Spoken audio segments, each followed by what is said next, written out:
Hey everybody, Nick Espinoza, your chief security fanatic here, and obviously still traveling, but the show must go on.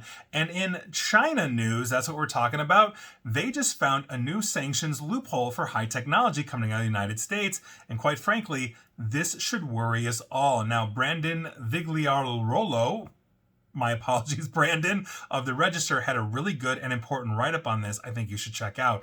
Because here's what's going on. Chinese companies that are blocked from getting their hands on the cutting-edge artificial intelligence chips here in the United States, think NVIDIA, have reportedly been buying access to sanctioned hardware on U.S. soil in order to raise alarms.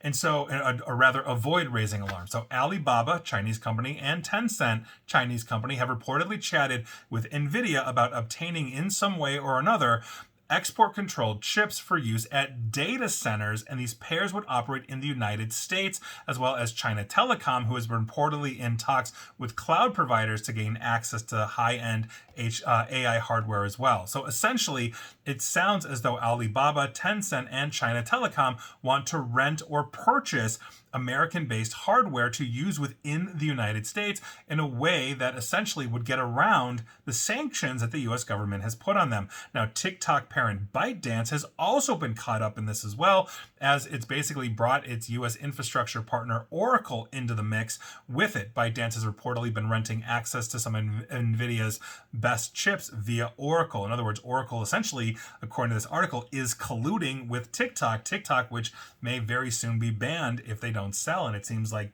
they may have to simply pull out. Now, all of these claims, it should be noted, come from people familiar with the matters who spoke essentially basically to the publication of the information, who broke the story originally.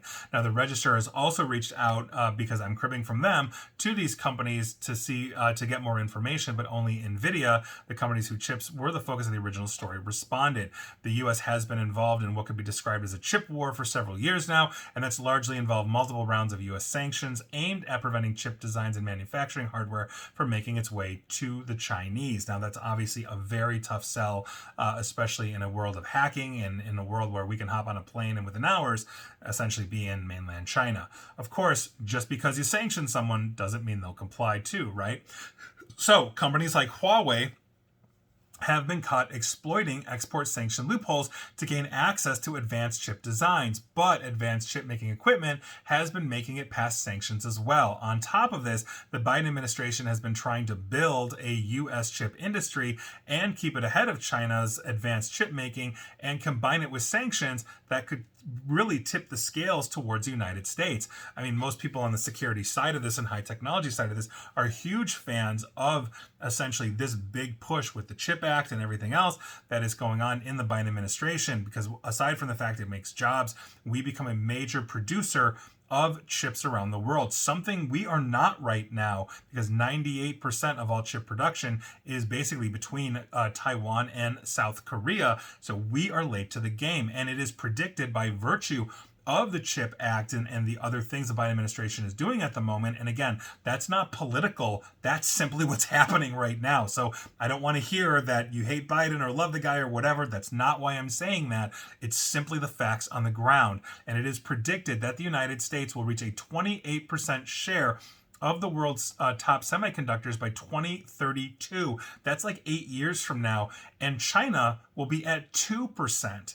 So even if we're not completely airtight with our sanctions, and we should be, we are still basically going to be more advanced, providing we keep this up. And I'm hoping that, if we have, let's say, a changing of the presidency and Trump becomes president again, not getting political, don't care what you think, that these kinds of things are not going to be reversed, because quite frankly, he's going to be inheriting, if he's the one that's president, a really good plan to essentially make us a major producer of semiconductors. And I think that's a great thing. And obviously, if Biden gets in again, he'll just keep it going. So here we are.